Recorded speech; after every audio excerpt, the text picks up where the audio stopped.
សាមអាយុ26ឆ្នាំជនរងគ្រោះទី1គាត់គឺជាអតីតហ៊ានអាមេរិកដែលទើបតែត្រឡប់មកពីសមរភូមិប្រទេសអាហ្គានីស្ថានក៏មានប្រាក់សន្សំប្រហែល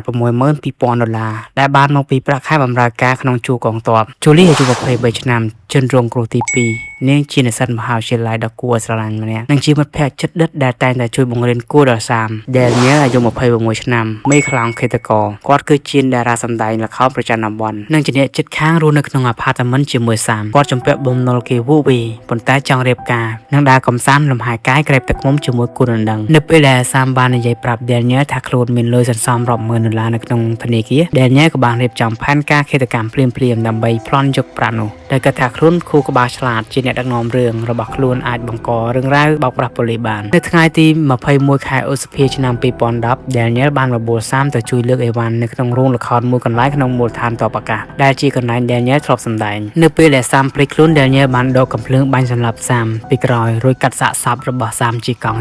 កាត់ក្បាលនិងដៃយកទៅបោះចោលនៅក្នុងព្រៃនៅតំបន់ឡុងពេជ្រដើម្បីកុំឲ្យគេស្គាល់តសញ្ញាណបន្ទាប់ពីសម្លាប់សាមរួចដែលញ៉ែបានយកទូរស័ព្ទរបស់សាមមកប្រើប្រាស់រួចផ្ញើសារទៅរកជូលីដោយបន្លំធ្វើជាសាមជំរុញឲ្យនាងមកជួបខ្លួននៅអាផាតមិនរបស់សាមទាំងកណ្ដាលត្រៀនពេលជូលីមកដល់ដែលញ៉ែបានបាញ់សម្លាប់នាងនៅក្នុងបន្ទប់គេងរបស់សាមរួចរៀបចំកន្លែងកាត់ហេតុឲ្យមើលទៅដូចជាជូលីត្រូវបានសាមចាប់រំលោភនិងសម្លាប់ចោលផែនការរបស់ដែលញ៉ែគឺចង់ឲ្យប៉ូលីសសន្និដ្ឋានថាសាមសម្លាប់ជូលីរួចរត់គេចខ្លួនបាត់អ្វីដែលគួរឲ្យព្រឺព្រួចបំផុតនោះគឺក្រោយពីសម្លាប់មនុស្ស2នាក់រួចនាយយប់ដដែលនោះដែលញ៉ែបានឡើងសម្ដែងរឿងភាគថុកនៅលើឆាកល្ខោនធ្វើដូចជាគ្មានរឿងអ្វីកើតឡើងទាល់តែសោះនៅថ្ងៃបន្ទាប់ឪពុករបស់សាមបានមកលេងកូនប្រុសនៅផាតមិនហើយបានប្រទះឃើញសាកសពដ៏អនាថមរបស់ជូលីនៅក្នុងបន្ទប់ដោយមិនឃើញវត្តមានរបស់សាមប៉ូលីសក្នុងខូស្តាក៏បានដាក់ការសង្ស័យទាំងស្រុងទៅលើសាមភ្លាមដោយអ្វីដែលឃាតករបានគ្រោងទុកប៉ូលីសបានបើកយុទ្ធនាការតាមប្រមាញ់ស្វែងរកសាមពេញមួយសប្តាហ៍ប៉ុន្តែចំណុចរបូតកន្ទុយរបស់ Daniel បានកើតឡើងនៅពេលដែលគាត់បានជួលក្មេងប្រុសអាយុ17ឆ្នាំម្នាក់ឲ្យយកកាតធនាគាររបស់សាមទៅដកលុយពីទូ ATM ប៉ូលីសបានតាមដានការដកលុយរួចឃាត់ខ្លួនក្មេងប្រុសនោះហើយក្មេងនោះបានឆ្លើយត្រង់